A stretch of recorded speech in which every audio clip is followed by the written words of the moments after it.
Good evening, Brother Jando. Isa pong pinagpalang umaga, tanghali, gabi sa inyong lahat. At welcome po ulit sa Punto por Punto at sa aming mahal na obispo. Shoutout po sa Bishop Noel Pedigosa ng Diocese of Malaybalay, sa aming Kura Paruko na sa Padre Bong Nabukot at sa mga Franciscan Friars of the Immaculate dito sa Gabok Lingion, Manolo Portich Bukidnon at sa lahat ng nanonood po, especially po kay Padre Ronnie Ablong doon sa Diocese of Dumaguete at sa lahat ng mga nanonood ngayon, isa pong pinagpalang umaga, tanghali, gabi sa inyong lahat at welcome po ulit sa Punto por Punto. Back to you, Bro Chando. Okay, thank you sa iyo, Brother Romel. At ano ibigay ng mga yon kay Brother John Ray naman sa kanyang greeting. Brother John Ray, good evening. From South Korea. Brother John Ray? Yes, Brother Jando. Good evening from Bohol. At sa lahat ng mga kapuntos. Sa pinagpalang gabi po sa ating lahat. Welcome po ulit dito sa ating pong palatuntunan punto por punto. At masasabi ko lang sa gabing ito, mag-vlog na lang na mag-vlog. Huwag na manuligsa.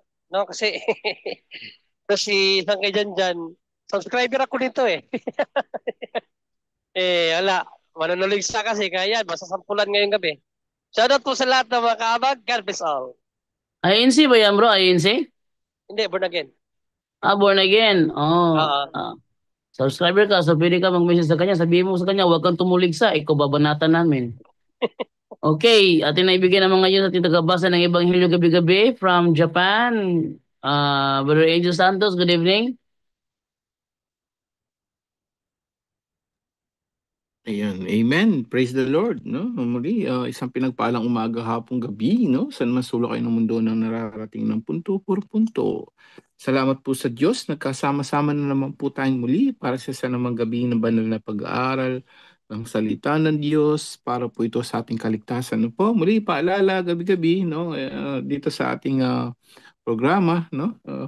Napaalala po sa ating Panginoon Kristo, no? Sa huling araw, ang buhay natin, 2025, salamat sa Diyos, buhay pa tayo, no? Marami na hindi umabot ng 2025, no? Pero yan, sa dami na ngayon, ang dami na natin narinig, no? Mga nasunugan, aksidente, no? Maya-maya na patay na, no? So iniisip ko nga saan pa na sigurado yun na gana yun, napaghandaan kaya nila, no? So, ang paghahanda sa kamatayan, paano ba, no? Ito po, paano tayo huhukuman? Sabi ni Lord, 1:12:48, sa huling araw, no, ng buhay natin din, at sa final judgment, sa paghukom, isa lang pong huhukom sa atin. Ang sabi niya, sa huling araw, ang salita ko ang hakatul sa inyo. So, sa lahat po ng mga tao sa buong mundo, paalala po sa atin lahat yan, no?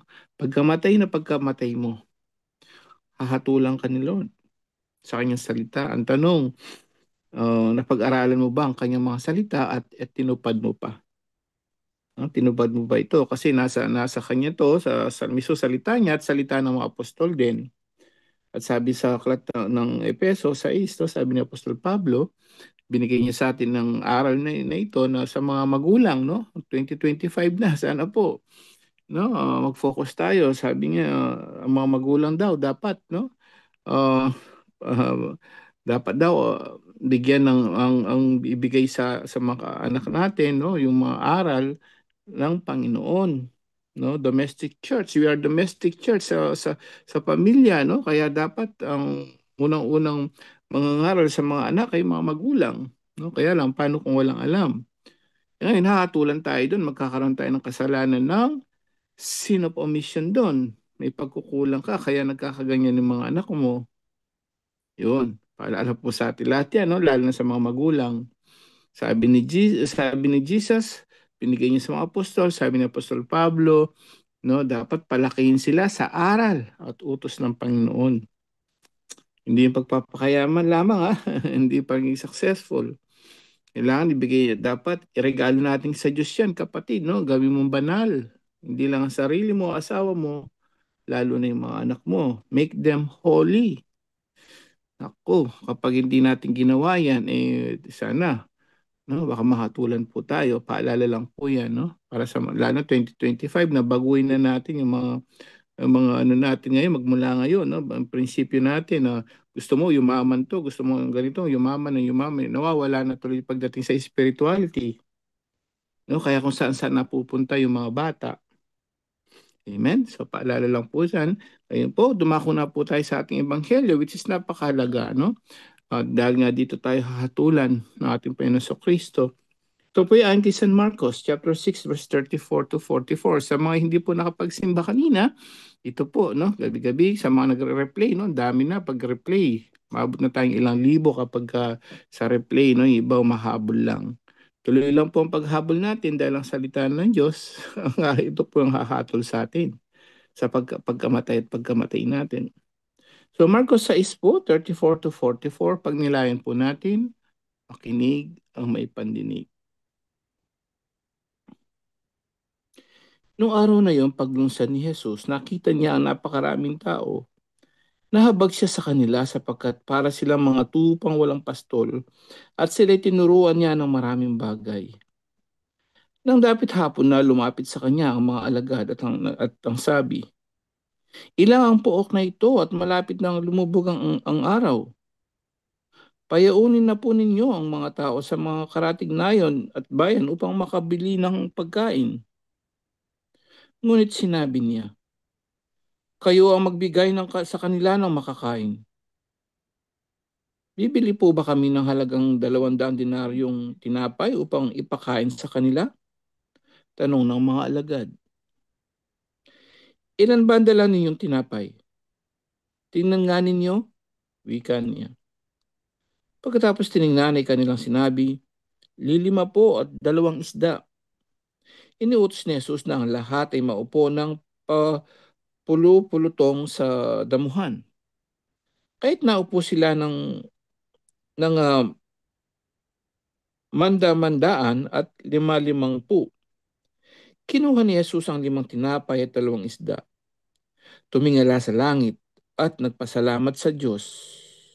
Pinagpira-piraso niya ang mga tinapay, binigay sa mga alagad upang ipamahagi sa mga tao. At pinaghati-hati niya yon ng 2 isda at pinamahagi rin.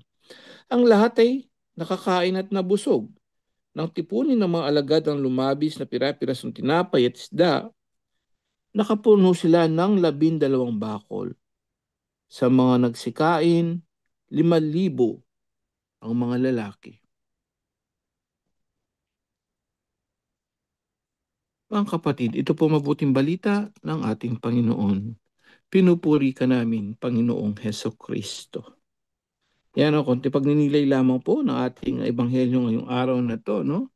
Ano ba ang tawag dito sa ebanghelyo ngayon, no? Ang tawag dito sa ebanghelyo natin sa Latin, Ecclesia Multiplicationis Panem et Piscium. Ano ibig sabihin po noon? A multiplication of loaves and fish, or multiplications of the bread, no? So dito actually may 3 nakapaloob dito. Titingnan lang natin, no? Unang-una yung pagkain, no? Actually magandang topic ang pagkain dahil ang mga Pilipino mahilig sa pagkain, no?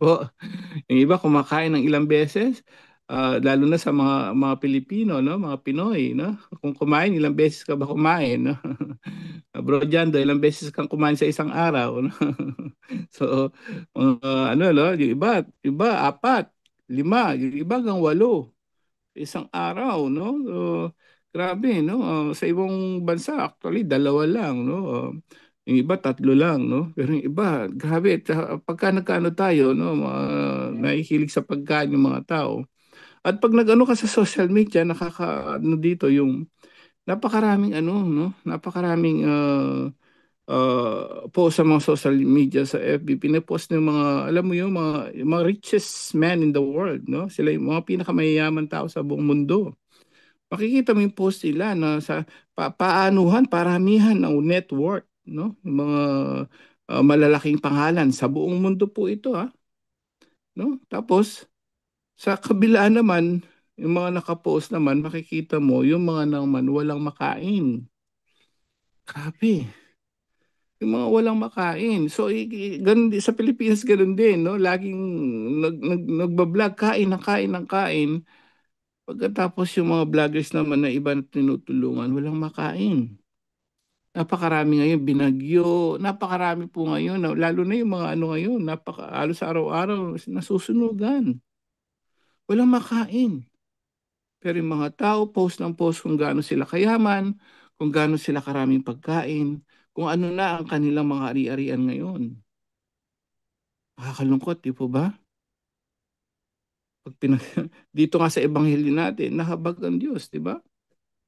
So tungkol sa pagkain, alam niyo po ba no, na sabi ng isang chairman of the United Nations sa buong mundo, isa sa pinakamataas doon, no? Alam niyo po ba, sabi niya na dapat walang magugutom na tao, sabi niya ganyan. Is the willpower of these rich people. Ano ibig sabihin nun? Yung willing kang tumulong, yung alam niyo po ba, pag willing lang tumulong ang mga mayayamang tao o mayayamang bansa, walang magugutom. Walang magugutom sa buong mundo. Alam niyo po ba, ang isa sa, ngayon, ang panahon na to, 2025, richest man in the world is si Elon Musk, no? Hindi na si Bill Gates, hindi na si Warren Buffett, hindi na yung mga big time na mga rich people. Elon Musk, sino ba yun? Ngayon, kaibigan ni Trump. Alam niyo po ba, ang net worth niya, no, $500 billion, na pag kinompute mo yun, sabi nila, ng mga expert, kaya niya pong mag-spend, ito po pakinggan niyo, no?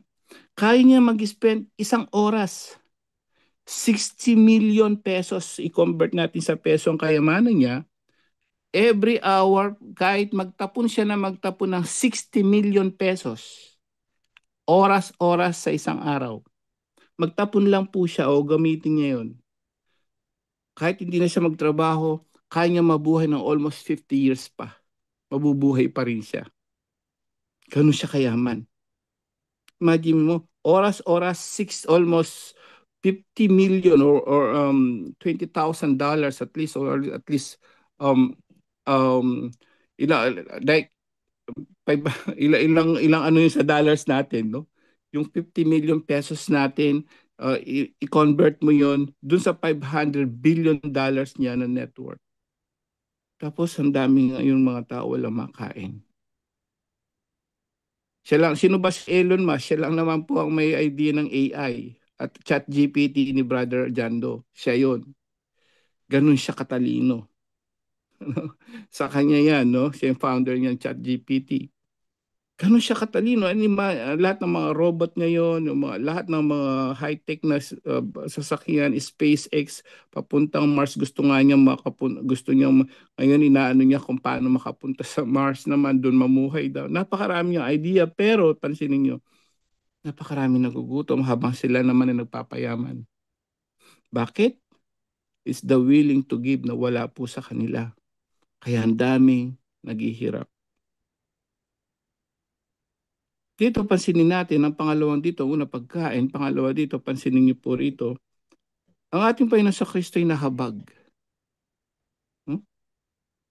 Yung kahabag, alam mo yung, sabi ko nga pagka nakikita ko yung sa movie niya, kapag nakakakita siya ng mga naghihirap, nagugutom, yung facial expression niya ganun na lang. Ganun siya kabait, ganun siya kamatulungin, ganun siya ka-concern sa mga mahihirap. Alam niyo po ba rito sa multiplications of the bread, so, pansin nyo, 5,000 pera lalaki. Alam mo, estimated po yan ng mga tao. Hindi lang po 5,000 yan. Kaya nakalagay mga lalaki lang. Pero pa yung mga bata at mga asawa nila o mga babae, alam niyo po ba kung ano mo yung mga babae, halos mga almost 20,000 ang napakain dito. At alam niyo po ba no sa mga hindi pa nakakaalam ngayon kung saan ba yung lugar na yon? Ang lugar na ginawa ng multiplication of the bread, saan ba sa Israel yon? Yung tinatawag na Tabgha, no? Tabgh. Sa Tabgha po yun sa northwest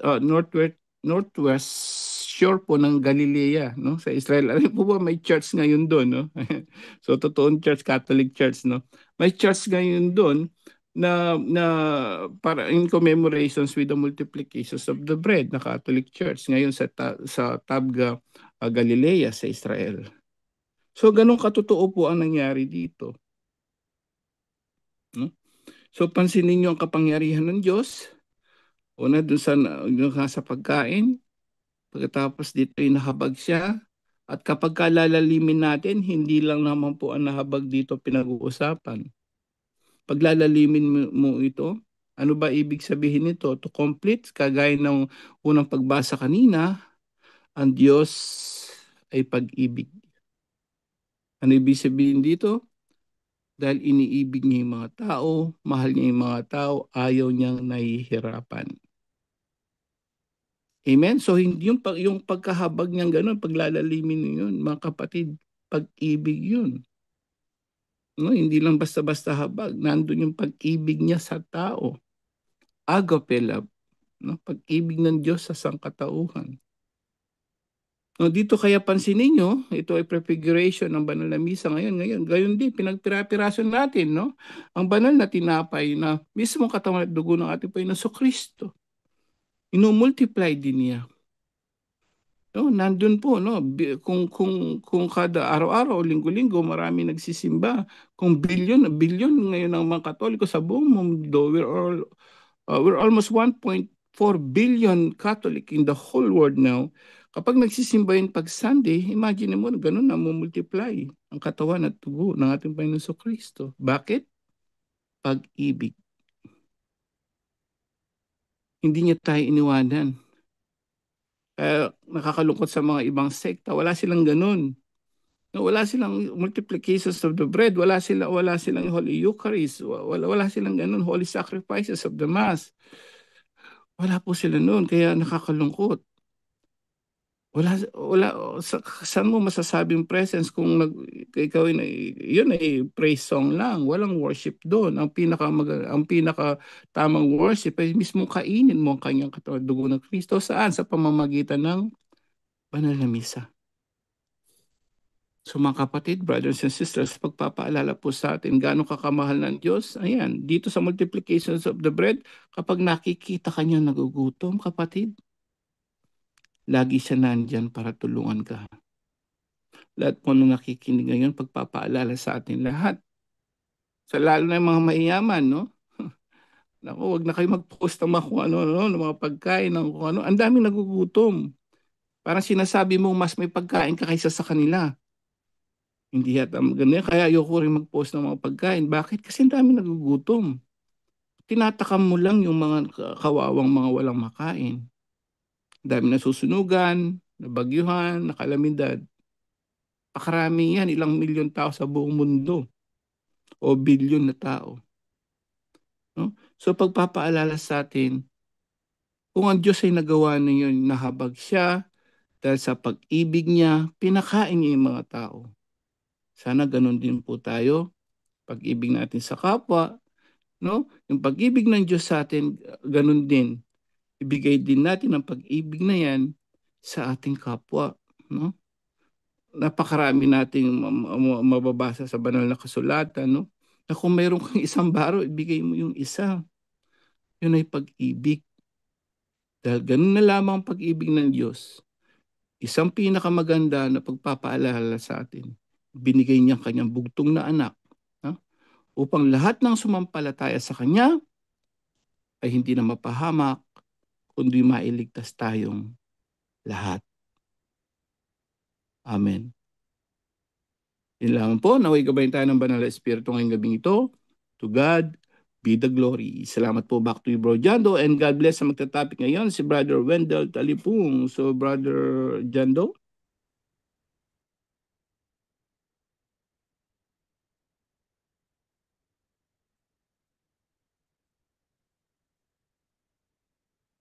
Brother Wendell Talibong, nagkamali ako yung inon ko, hindi pala microphone to. Okay, so ngayon at ibigay kay Brother Wendell sa kanyang topic at sa kanyang greetings. Brother Wendell, good evening. Okay. Good evening, Brother Jando, at sa mga kasama natin ngayon. Ako naman ang inatasan para magtalakay at sagutin itong mga kapatid natin sa ibayong pananampalataya na banat ng banat sa pananampalatayang Katoliko, lalo na sa mga sagradong imahe.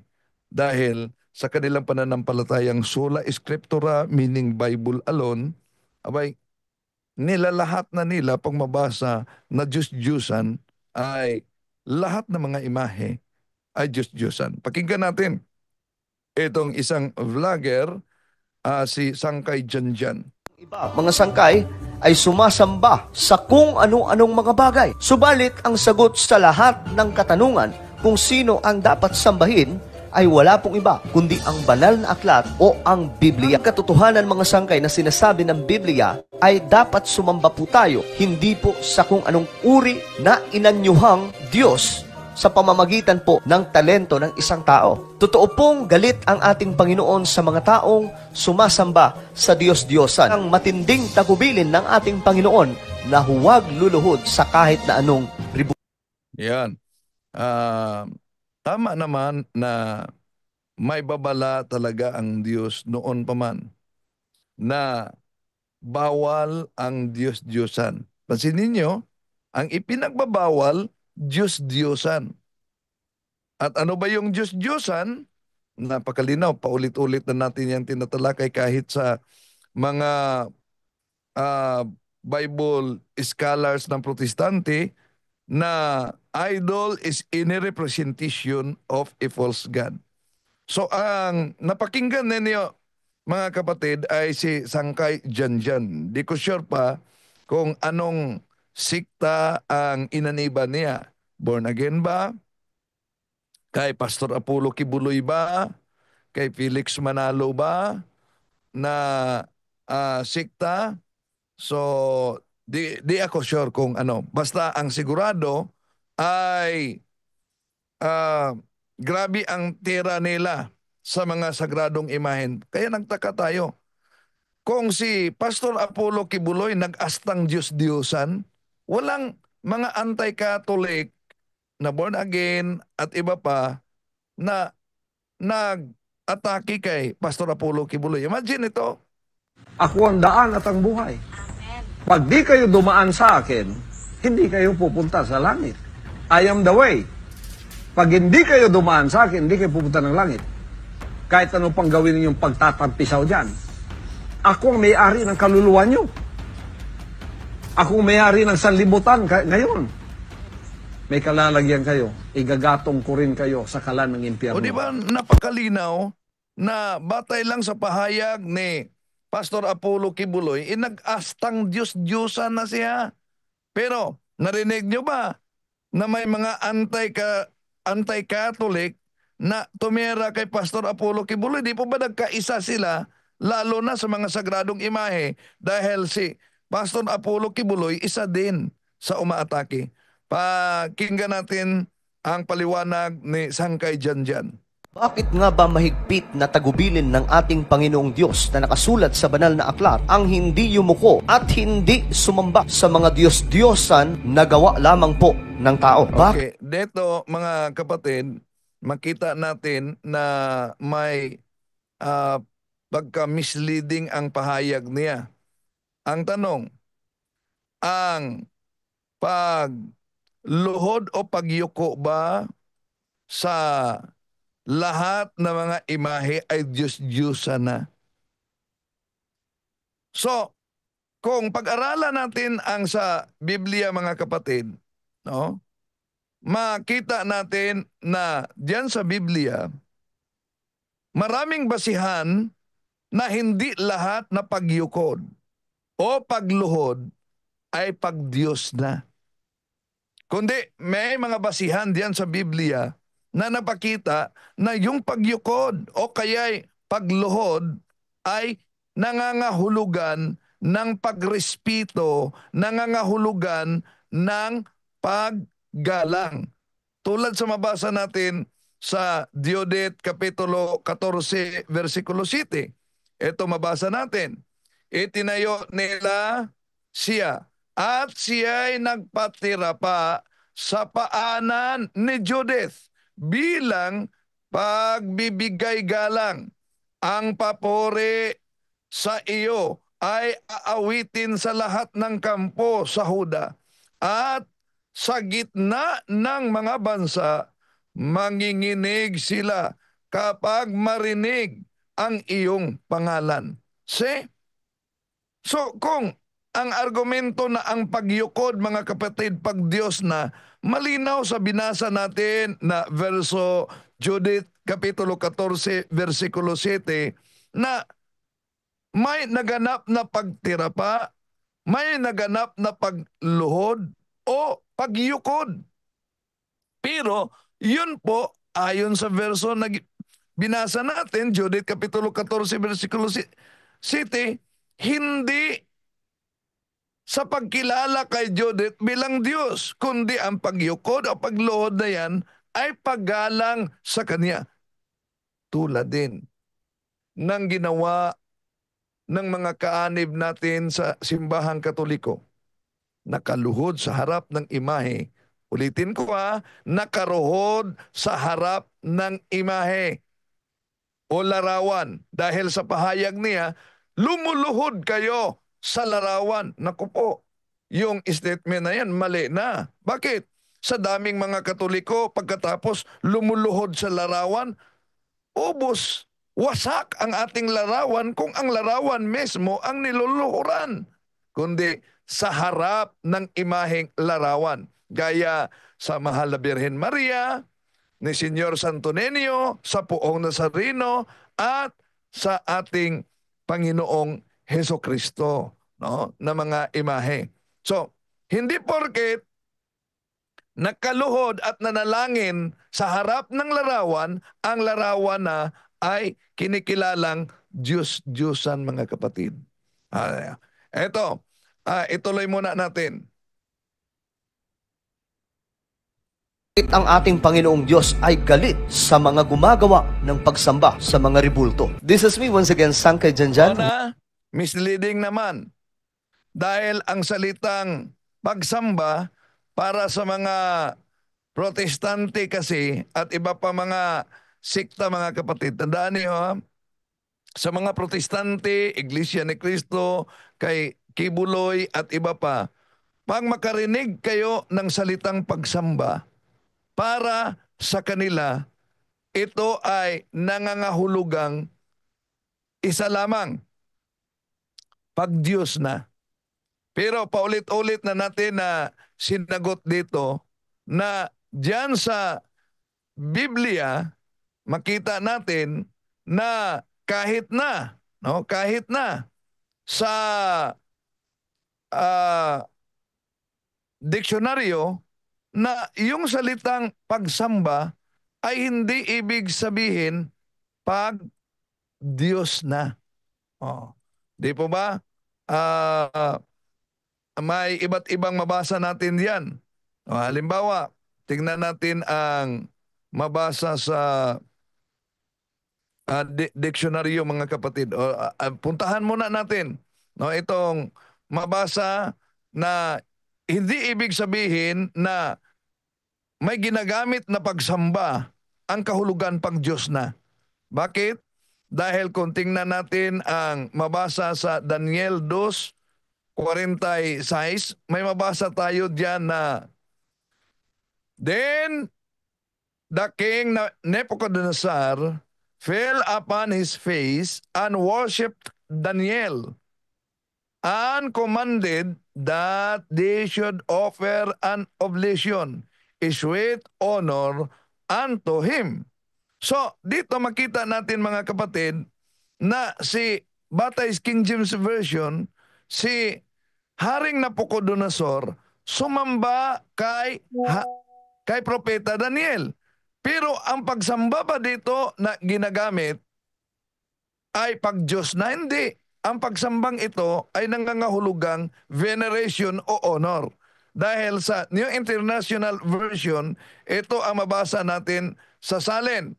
Then King Nebuchadnezzar fell prostrate before Daniel and paid him honor and ordered that an offering and incense be presented to him. So dito pa lang, batay sa Biblia mismo, na ginagamit natin dahil para sa kanila, sola escritura sila. Although tayo mga Katoliko, hindi tayo sola escritura, pero ginagamit natin ang iba't ibang salin para sagutin natin itong sola escriptura na ang paniniwala nila basta may salitang pagsamba, ibig sabihin pag Diyos na. At basta may salitang imahe, lahat na lang na imahe, Diyos-Diyosa na. Balikan natin ang King James Version. Sa King James Version, dito makita natin sa 1 Chronicles chapter 29 verse 20. Ito mabasa natin. And David said to all the congregation, now bless the Lord your God. And all the congregation, blessed the Lord God of their fathers, and bowed down their heads and worshipped the Lord and the King. So, dahil po ba mabasa diyan ang salitang worship, the Lord and the King, pati hari, kung ang interpretasyon nila na ang salitang worship ay nangangahulugang pag-Diyos na, dito pati hari ay kilalanin ng Diyos? Hindi, dahil ang salitang worship dito, hindi adoration, kundi veneration, paggalang. Kaya kung tingnan natin ang unang Chronicles chapter 29 verse 20, ito ang mabasa natin. Then David commanded the people, praise the Lord your God, and the whole assembly. Praise the Lord, the God of their ancestors, and they bowed low and give honor to the Lord and also to the King. So dito pa lang, makita natin mga mahal na kapatid, na ang interpretasyon nila sa salitang pagsamba, mali na sila mismo batay sa Biblia. Dahil ang salitang pagsamba para sa kanila hindi nangangahulugang paggalang. Ang salitang pagsamba para sa kanila pag-Diyos na. Pero how about yung nakita natin? At basta monumento, basta larawan, para sa kanila Diyos-Diyosan na. Di ba nila alam na ang Diyos na nagbabawal sa paggawa ng larawan ay siyang Diyos din na nag-utos na magawa ng larawan ng mga banal? Okay, tuloy natin si Sangkay Janjan. Huwag niyo pong kalimutan na isubscribe ang ating channel. Huwag kalimutan daw isubscribe ang kanyang channel. Ribulto, mga bagay na gawa lamang po ng tao. Hinulma sa pamamagitan po ng talento ng isang tao na gumawa ng isang hugis ala Diyos. Wala tayong tutol na ang mga ribulto ay gawa sa kamay ng tao. Pero totoo tayo sa sinabi niya na ang rebultong gawa sa kamay ng tao ala Diyos. Ala Diyos na daw umano. Una, kung tingnan natin sa Biblia mga kapatid, napakaliwanag na diyan sa Biblia malinaw na hindi lahat ng mga larawan ay ipinagbabawal. Bakit? Tingnan niyo ang mabasa sa mga bilang kapitulo 7 versikulo 9. Ito ang mabasa natin mga mahal na kapatid. Nang pumasok si Moises sa tuldang tinapanan upang makipag-usap kay Yahweh, narinig niya ang tinig nito mula sa pagitan ng dalawang kerubin sa ibabaw ng luklukan ng awa na nasa ibabaw ng kaban ng tipan. So, saan nakipagkita ang si Yahweh kay Moises? Batay sa bilang kapitulo 7, mga kapatid, diyan sa pagitan ng dalawang kerubin. Kaya binanggit kasi niya, di na kailangan ang larawan daw. Dahil bakit? Ang Diyos ay espiritu. At ang Diyos ay espiritu, kaya dapat siyang sambahin sa espiritu at katotohanan. Tama, mali lang ang unawa.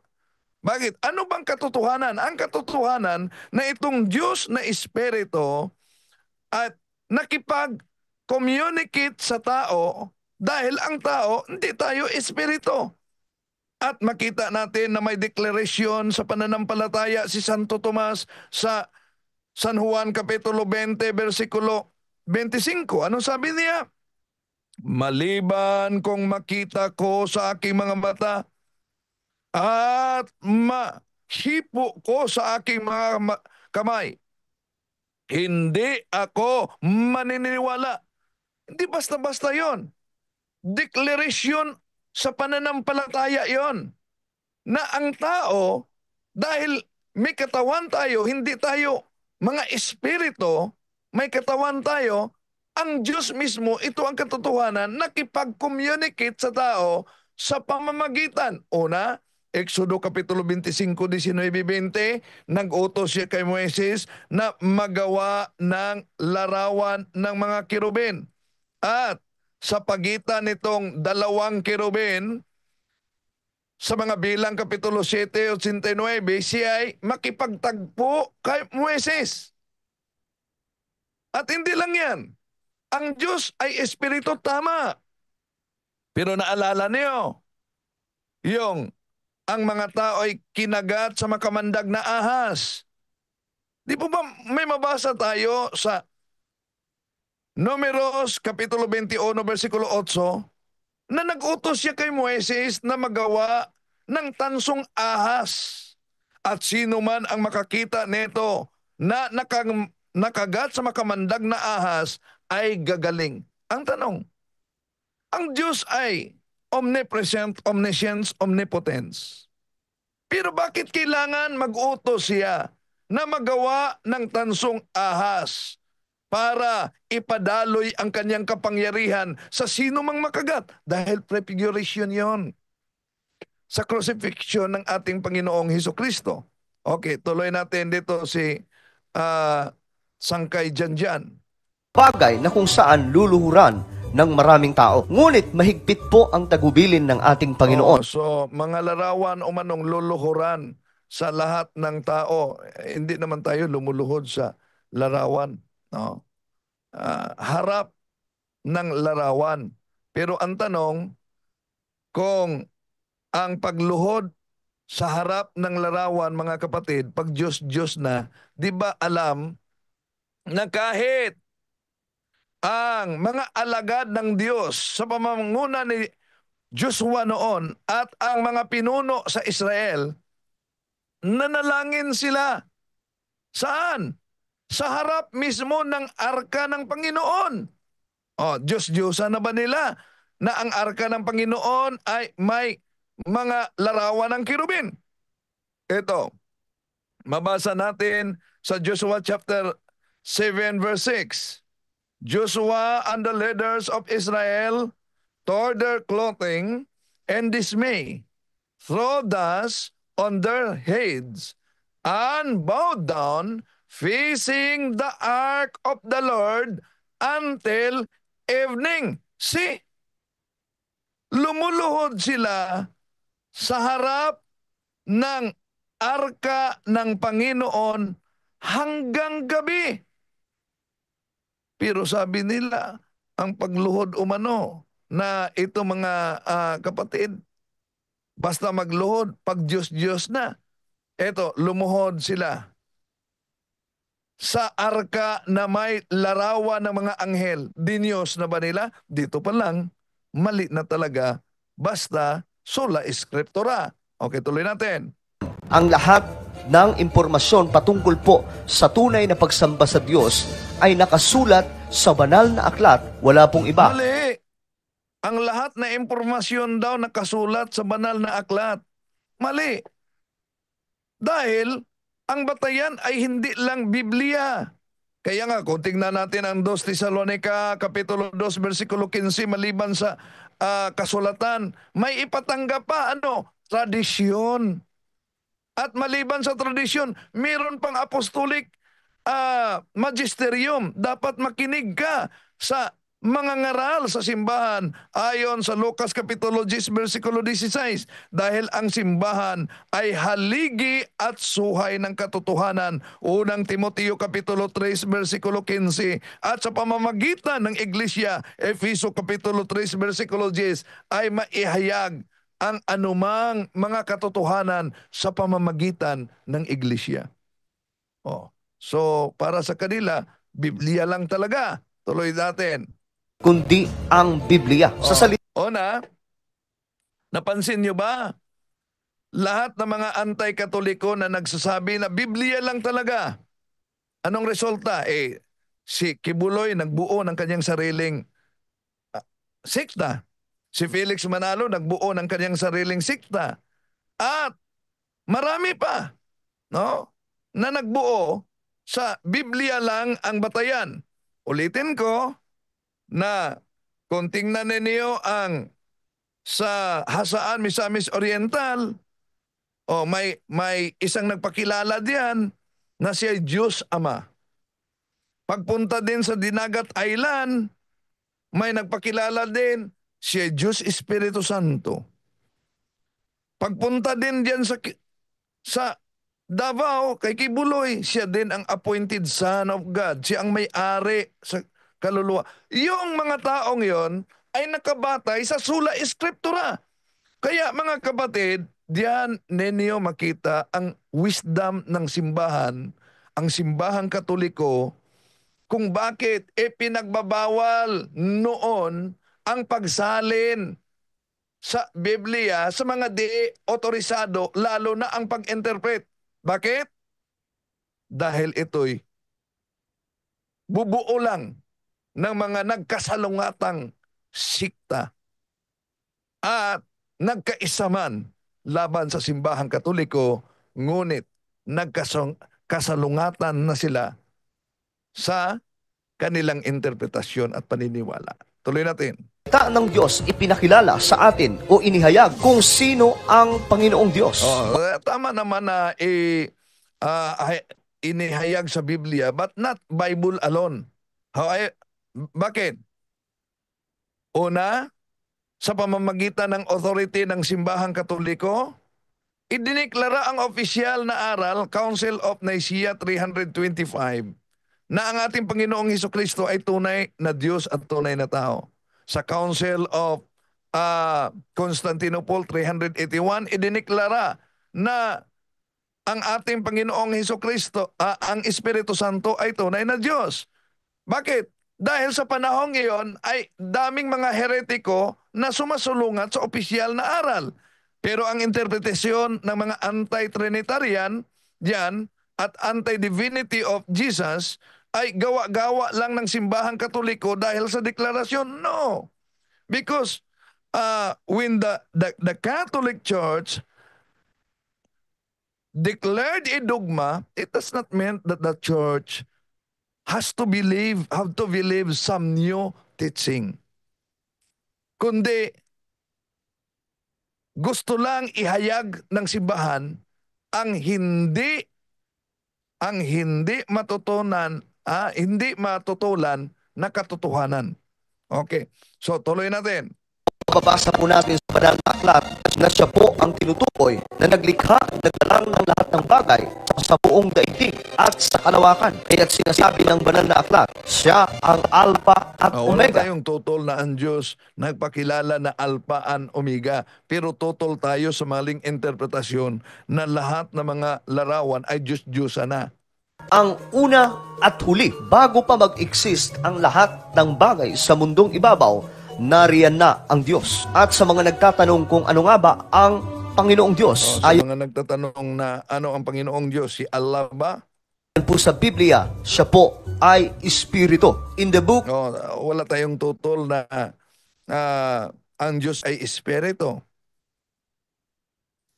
of John chapter 4 verse 24, sinasabi po dito sa Tagalog, ang Diyos ay Espiritu at ang mga sumasamba sa Kanya ay dapat siyang sambahin sa Espiritu at katotohanan. So, hindi nagtapos dito na dapat siyang sambahin sa Espiritu at katotohanan. Ano bang katotohanan?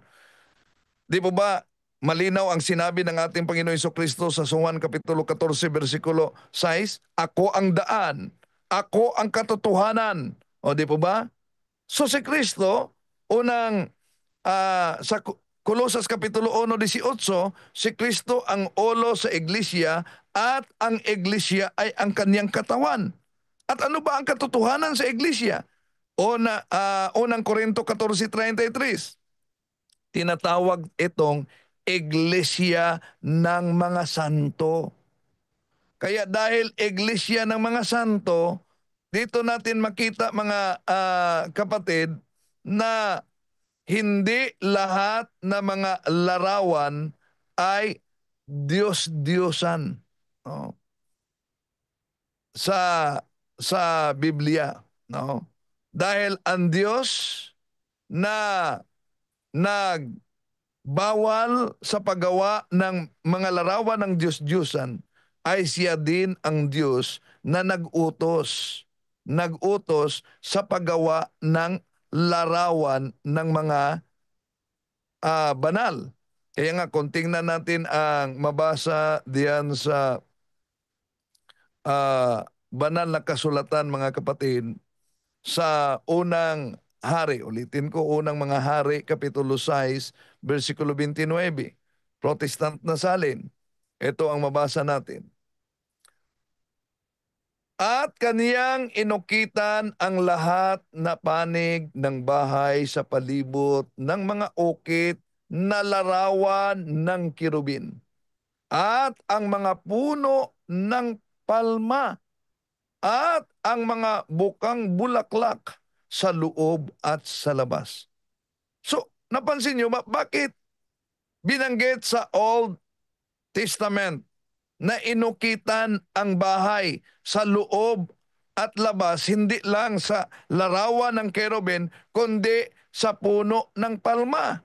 Dahil ang puno ng palma ay sumisimbolo sa mga banal na tao na mabasa natin sa Psalm chapter 92 verse 12.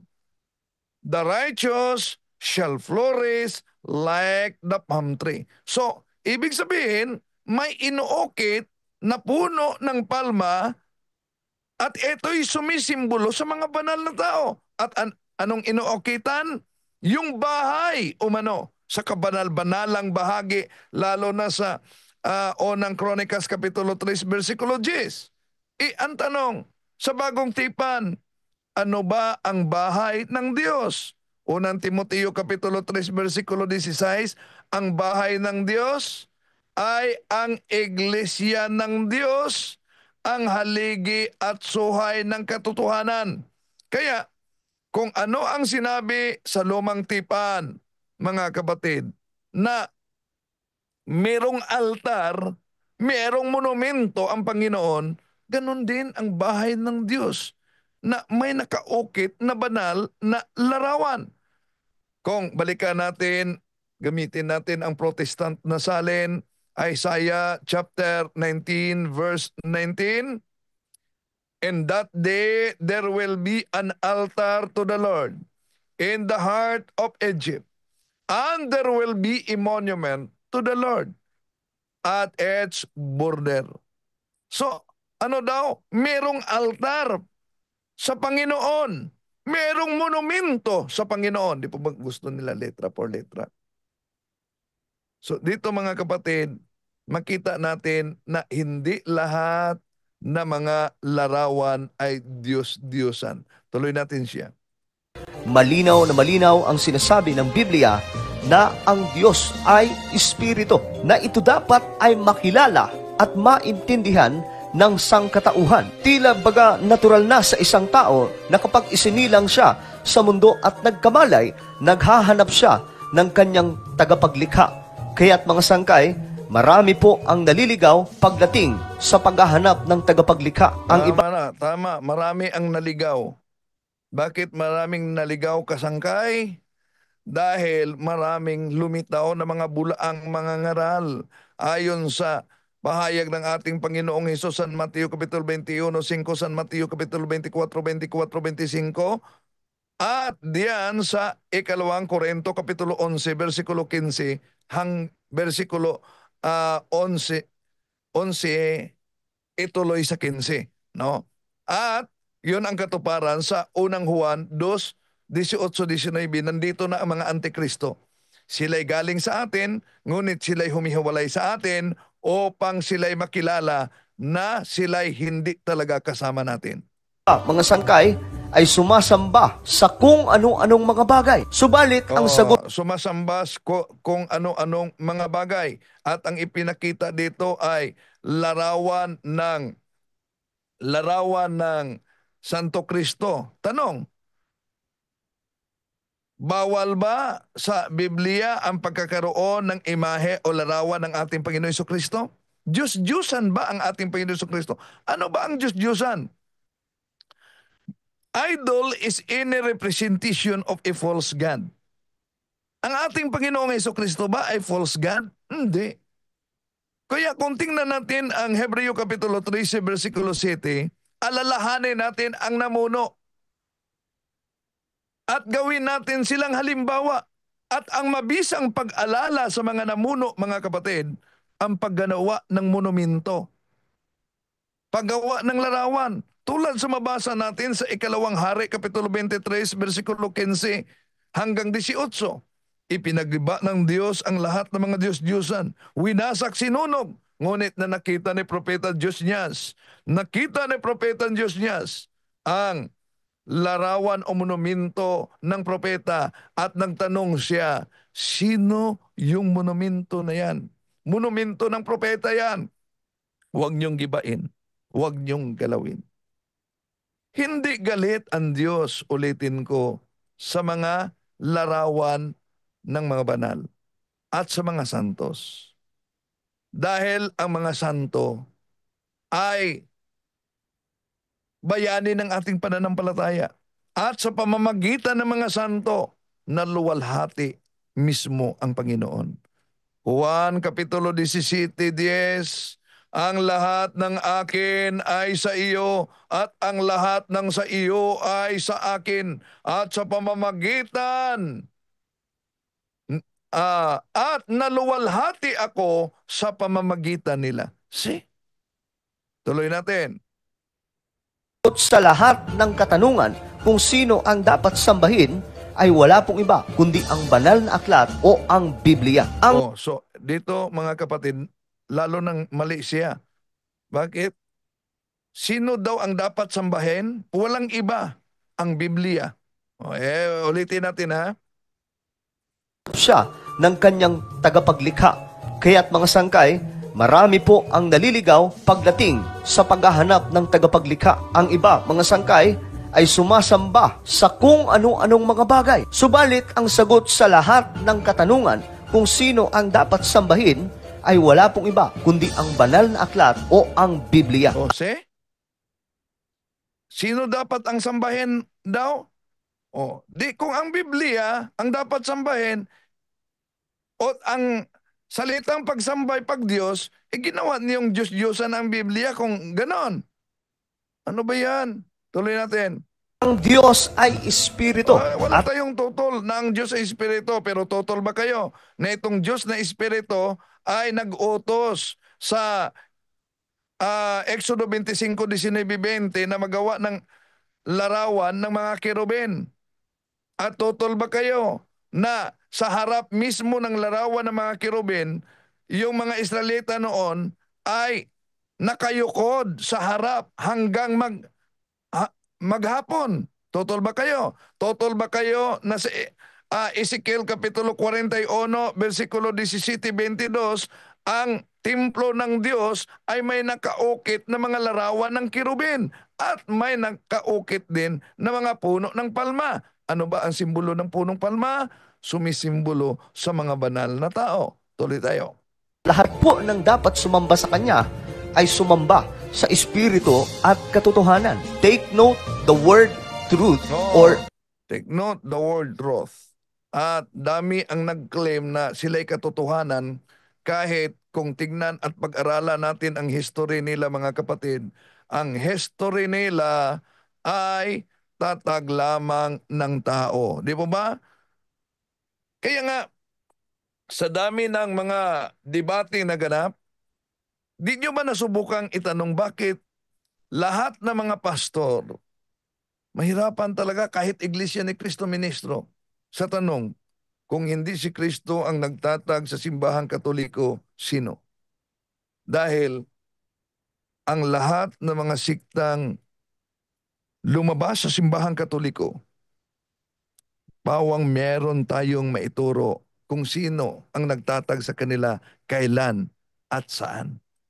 katotohanan. Ang katotohanan mga sangkay na sinasabi ng Biblia ay dapat sumamba po tayo, hindi po sa kung anong uri na inanyuhang Diyos. So, kung anong oring inanyuhang Diyos pagkatapos ang ipinakita niya dito, imahe ng Mahal na Birhen Maria. Mali. Bakit?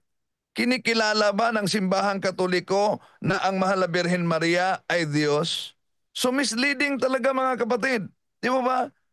Para sa Katoliko, si Santa Maria ay isang babaeng pinili ng Diyos para magiging ina.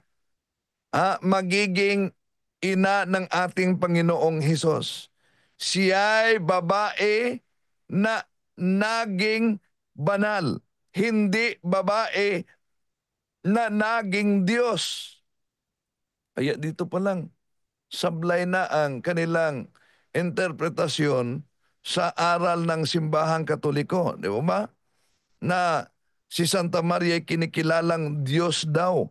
At malinaw naman yan sa katikisim ng simbahang Katoliko. Ang katikisim ng simbahang Katoliko, lalo na sa kay Monsignor Moro, na hindi natin kinikilala si Santa Maria na Diyos. So misleading talaga. At malinaw naman ang sinabi sa Harper's Bible Dictionary, page 567, all idols are images, but not all religious images are idols. Abay, nasa alas 9 na pala tayo, lagbas. Dito na lang muna tayo, Bro Jando. Sa susunod na natin itong iba pa. Mahaba ito na video niya. Balik sa inyo, Bro Jando. Okay, thank you sa iyo, Brother Wendell. So, atin na simulan po ang ating tanungan portion. Okay? So, ating silipin dito yung mga natin sa Zoom. Pag may nag-raise hand na ba para magtanong, wala pa. So, move tayo dito sa ating mga katanungan nandito ngayon sa ating comment section. Okay, from Lord Bel Misana, tanong po, pwede ba isuot ang rosary? Nag-rosary na po ako pagtapos po mag-rosary. Sinusuot ko po, okay lang po ba yun? Brajando, Yes. nai-comment dito si Sita Aldavi na wala daw ang signal ni Kaabag, Bro John Ray. Oy, Brother John Ray, nawala daw signal mo.